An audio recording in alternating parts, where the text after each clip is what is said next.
So మీరు ఇప్పుడు అడిగారు కారణము. As it's a very bad state of health.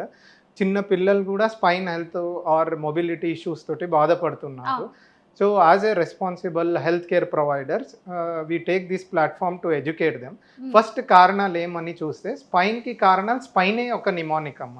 హ్మ్. SPINE అన్నదే ఒక కారణం ఉంటుంది. అవును. దాంట్లో if you go take pickup yes as a కారణం it hmm. Is stress and strain. Hmm. అంటే చిన్న పిల్లల్లో కూడా వయసు మీరి మీరు చెప్పినట్లాగా ఆ బరువు అన్నది ఎక్కువగుంది. సో హుహు. They are pulling the bags with tons of loads అలా ఉంది. అవును.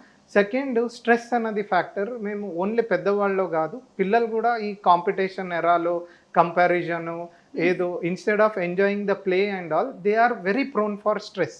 ఈ ఆహా! స్ట్రెస్, స్ట్రెయిన్ అయ్యేసరికి there will be an impact on the disc అండి. హ్మ్. సెకండ్ ఈజ్ పి అనే ఒక కారణంలో if you see that is post traumatic అంటాము. ఎవరో ఆహా! కింద పడినారు, యాక్సిడెంట్స్ అయినాయి. హ్మ్. దానివల్ల కూడా ట్రామా వల్ల కూడా spine problem or disc problem అన్నది వస్తుందండి. Hmm. One more thing is I అన్నది ఇంకొక ఫ్యాక్టర్. హ్మ్. దీంట్లో ఇన్ఫెక్షన్స్ ఆర్ ఇన్ఫ్లమేషన్స్ అని అంటాం బాడీలో. ఆహా! కొద్ది ఫుడ్ హ్యాబిట్స్ వల్ల బాడీలో ఇన్ఫ్లమేషన్స్ పెరుగుతుంది. Hmm. Like sedentary life style, చాలా burger, pizza, tea, coffees and spicy foods, fast foods ఇవి మొత్తం తీసుకుంటే హ్మ్. రక్తం ఉండేది చాలా వేడి ఎక్కువగా అయ్యి హుహు. ఇన్ఫ్లమేషన్స్ అన్నది అవుతుంది. At the okay. Same time infections ఏమన్నా ప్రోన్ అయినా కూడా స్పైన్ ప్రాబ్లమ్స్ అన్నది వస్తుందండి. హుహు.